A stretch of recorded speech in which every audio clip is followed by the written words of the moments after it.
Khadi Deepa serial இப்போ ராட்டகாசமான அருமையான episode வந்திருக்கு. ஸ்கிப் பண்ணாமல் ஃபுல்லோடையும் கேளுங்க. அதுக்கு கூட இந்த வீடியோ பிடிச்சிருந்துச்சுன்னா லைக் பண்ண பாருங்கள். ரொம்ப பிடிச்சிருந்துச்சுன்னா நம்ம சேனலுக்கு வந்து சப்ஸ்கிரைப் பண்ணி கண்டினியூஸாக ஆதரவு வந்துட்டாங்க. நம்ம ரம்யா வந்து எஸ்கேப் ஆகிற மாதிரி இந்த எபிசோடில் வந்து காட்டியிருந்தாங்கன்னே சொல்லலாம்.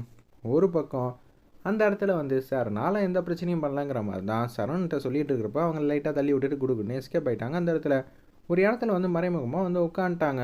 உட்காரும்போது என்ன பண்ணுறது ஏது பண்ணுறதுன்னு தெரில. ரம்யா மேடம் கிட்ட எல்லாத்தையும் சொல்லிவிடுவேன்னு சொல்லிட்டு வீரா வந்து ரம்யாவுக்கு வந்து ஃபோன் அடித்து நடந்ததெல்லாம் சொல்லிட்டாங்க. நான் போய் உன்னை மிகப்பெரிய ஆளுன்னு நினச்சி உன்கிட்ட போய் இந்த பொறுப்பெல்லாம் கொடுத்தேன் பாரு, என்னை எதை கொண்டு அடிக்கிறதுனே தெரில, ஃபோனை போய் அவங்ககிட்ட மாட்டிக்காத அப்படின்னு சொல்லும்போது அப்போன்னு பார்த்து சரவணன் வந்து லெஃப்ட்டு ரைட்டுன்னு போய் தேடிக்கிட்டே இருக்காங்க. ஒரு இடத்துல வந்து உட்காந்துட்டு இருக்காங்க.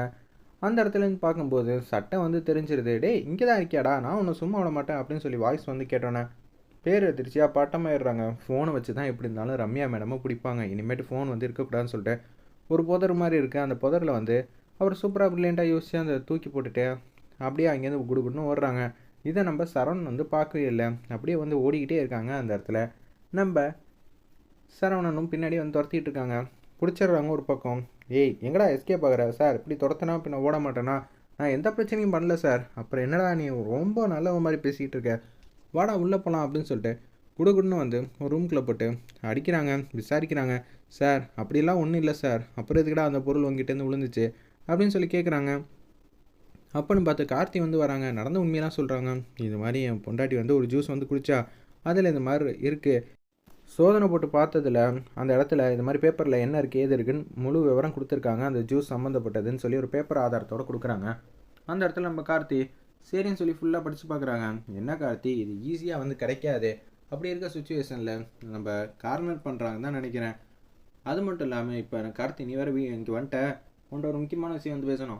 மீனாட்சி அன்னிக்கிட்டே உங்கள் அம்மாக்கிட்டே பிரச்சனை பண்ணிக்கிட்டு இருந்தான் ஒருத்தன், அதுவும் கையில் எல்லாம் வித்தியாசமான பொருளாக வச்சுருந்தான் அப்படின்னு சொல்லும்போது ஐயோ இவன் வேற இங்கே வந்துட்டானா, நம்ம தலை குனிஞ்சிக்கிட்டு உட்காந்துவோன்னு சொல்லி அந்த இடத்துல வந்து முட்டி போட்டுட்டு அப்படியே தலையை குனிஞ்சிக்கிட்டு உட்காந்துக்கிட்டு இருக்காங்க. அந்த இடத்துல ஒரு பக்கம் ஏய் எந்திரா அப்படின்னு சொல்லும்போது இவன் தான் உங்கள் அன்னிக்கிட்ட பிரச்சனை பண்ணிக்கிட்டு இருந்தான் அப்படின்னு சொல்கிறாங்க. அந்த இடத்துல நம்ம சரவணன் ஐயோ இவனோட அன்னிக்கிட்ட பிரச்சனை பண்ணியிருக்கானா அப்படின்னு சொல்லி யதார்த்தமாக வந்து ஏஞ்சி பார்க்குறாங்க.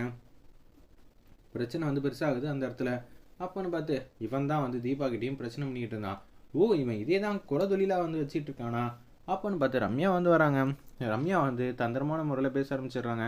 நீங்கள் எதுக்காக வந்திருக்கீங்க கார்த்திங்க, அதெல்லாம் இருக்கட்டும் மேடம், நீங்கள் எதுக்கு இங்கே வந்திருக்கீங்க சார், நான் உங்கள்கிட்ட ஒரு புகார் கொடுத்துட்டு போகலான்னு தான் வந்தேன், என்கிட்ட ஒருத்தன் பிரச்சனை மேலே பிரச்சனை பண்ணிக்கிட்டு இருக்கான் அப்படின்னு சொல்கிறாங்க. அந்த இடத்துல நம்ம ரம்யா யார் பிரச்சனை பண்ணது அப்படின்னு சொல்லும்போது இவனான்னு சொல்லி அந்த இடத்துல இன்ஸ்பெக்டரும் நம்ம கார்த்தியும் வந்து அவங்கள வந்து பார்க்குறாங்க.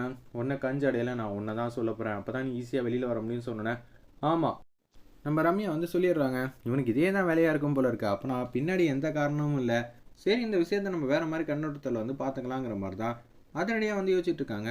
அந்த இடத்துல நம்ம கார்த்தியிலேருந்து எல்லாரும் சரி மேடம் நான் பார்த்துக்கிறேன், இங்கே என்னாச்சு மேடம் அப்படின்னு சொல்கிறாங்க. இல்லை இது மாதிரி புகார் கொடுத்துட்டு போகலான்னு தான் வந்தேன், நீங்கள் என்ன கார்த்தி இங்கே இருக்கீங்க, இல்லை எனக்கு தெரிஞ்ச இடம் தான் அதனால தான் வந்துட்டு போகலான்னு வந்தேன் அப்படின்னு சொல்கிறாங்க. சரிப்பா பார்த்துக்கன்னு சொல்லிட்டு அங்கேருந்து கிளம்புறாங்க. நம்ம ரம்யாவும் ஒரு பக்கம் கார்த்தியும் ஏதாவது விவகாரம் தெரிஞ்சிச்சுன்னா நான் உனக்கு ஃபோன் அடித்து சொல்கிறேன் கார்த்தி, நீ வீட்டுக்கு போ அப்படின்னு சொல்லும்போது வீட்டுக்கு வந்து போகிறாங்க.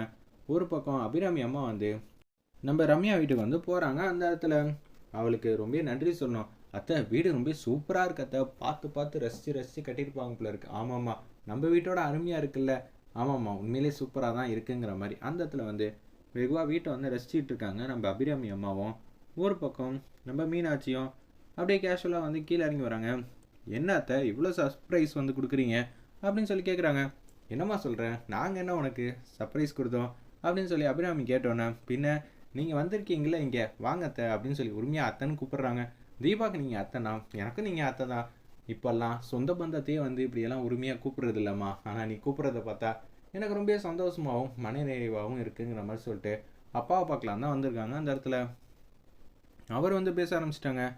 உங்கள் ஹெல்த்தெல்லாம் எப்படி இருக்குங்கிற மாதிரி கேஷுவலாக வந்து அபிராமியமாக விசாரிக்கும் போது ஏன் பொண்ணு தான் உங்கள் வீட்டுக்கு வந்து மருமகளாக வந்திருக்கணும், அதுவும் கார்த்திகை என்ன சொல்கிறீங்க, முதல்ல என் பொண்ணோட ஜாதகமும் கார்த்தியோட ஜாதகமும் அப்படியே வந்து ஒத்து போச்சு, அந்த ஒத்து போன விஷயத்தெல்லாம் வந்து நினச்சி பார்த்தா இப்போ கஷ்டமாக இருக்குது, இது எப்படி உங்களுக்கு தெரிஞ்சிச்சு, ஏன்னா கார்த்தி சமீபத்தில் தான் வந்து என்ன மருத்துவமனையில் இருந்து சந்திக்கும் போது பார்த்தேன், அப்போ தான் வந்து எனக்கு தெரிஞ்சிச்சு, ஏன் பொண்ணுக்கிட்டையும் சொன்னேன், விதி எங்கே முடிச்சு போடணும் எப்போ முடிச்சு போடணும் நல்லாவே தெரியும். அது மாதிரி சுச்சுவேஷன் வந்து எல்லாருக்கும் வந்து அமையுங்கிற மாதிரி பாசிட்டிவாக வந்து பேசுகிறாங்க.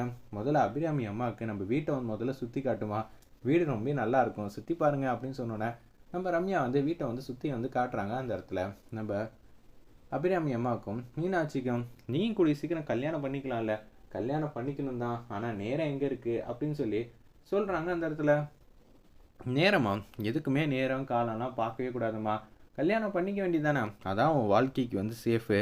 அப்பா சொன்னதை கேளு, இதுவே உனக்கு மட்டும் கல்யாணம் இருந்தா உங்கள் அப்பா எவ்வளோ சந்தோஷமாக இருப்பாங்க தெரியுமா. கார்த்தி அதே மாதிரி திங்க் பண்ணிக்கிட்டே இருக்காங்க. என்னடா அது யதார்த்தமாக நடந்துச்சா, அது யதார்த்தம்னா வீட்டுக்குள்ளே நடந்ததெல்லாம் யதார்த்தமாக சேர்க்க முடியாதுங்கிற மாதிரி தான் யோசிக்கிறாங்க. நம்ம கார்த்தி ஒரு முனையில் வந்து திங்க் பண்ணிக்கிட்டே இருக்காங்க. ஒரு பக்கம் வந்து நம்ம ரம்யா வந்து வீட்டை வந்து ஃபுல்லாக வந்து சுற்றி சுற்றி காட்டுறாங்க. இதுதான் ஏன் ரூமத்தை உங்களுக்கு பிடிச்சிருக்காங்கிற மாதிரி கேட்குறாங்க. அந்த இடத்துல ஓஎஸ் ரொம்ப பிடிச்சிருக்குமா, நீ ஒரு ரூமை ரொம்ப நீட்டாக அழகாக வச்சுருக்க,